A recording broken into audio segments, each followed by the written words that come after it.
Well, hello there. Thank you for tuning in to Kennedy's Review, a message in the music.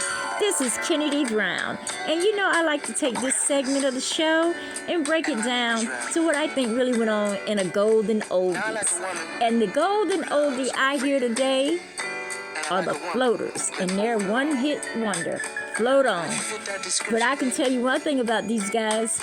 These guys were badass because these guys, they were giving you their credentials before Facebook, MySpace, or anybody else came up with dating sites or whatever else they could get on. Because these guys come straight to you, telling you their zodiac sign. Then they tell you what they'll do for you and what they want you to do for them.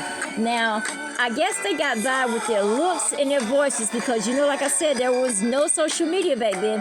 So can you imagine that this song would be an answer to Want Ads by the Honeycomb? You know, extra, extra, read all about it, want it. Young and single and free. Okay, I lost myself right there. But anyway, it's no different than what they were doing. Except for the women in that song, they were tired of being dogged out by a man. But these five guys right here, excuse me, these five brothers right here are working their low-budget temptation vibe for all it is worth. Because they're promising to take you to places that you've never been. How many times have your ass been to Love Land? Huh? This one was going to take you to Love Land. And then when you get on down to there, the more you get into the song, the more you float on into the song, the more you hear the promises that these men are giving you. And it's only based on what? One thing. Their zodiac signs. They really think like that they can do this and that. You know, because they think zodiac signs mean everything. When this guy comes on with his Leo, okay, his name is Paul. Paul said he has it all. Paul wants to give you everything. He likes all the women of the world. But see, what Paul is not telling you is that you're probably not the only one answering his want ad. Because Paul seems like he is sweet as honey. And you know, nothing catches flies better than honey. But you know what? One day, somebody's going to be hip to all this. Because back then, you know, they had to do what they had to do. So I guess, you know, they reached out the way that they could and everything.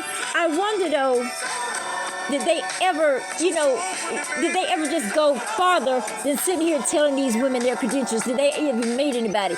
And then here comes this Cancer, and his name is Larry. Larry knows he's the end-all, be-all. Larry is standing there with that damn tuxedo on telling you that he loves a woman that loves everybody. So let you tell you right there, Larry is used to a woman who's been all around. You see what I'm saying? He wants a woman who's been all around and a woman who's not going to want a commitment. But you can't just put that in the want ads back then because, you know, they had credentials and stuff that they had to check for you. Not like today when you can be a freak. But see, here he is right here. He's taking you to Love Land also. But you don't go there with Larry because you've already been there with Paul. Okay? So what we're going to do right now, we're just going to float on because these are the most egotistical guys I've ever heard since New Edition. This has been your girl, Kennedy Brown. Love ya. Mwah.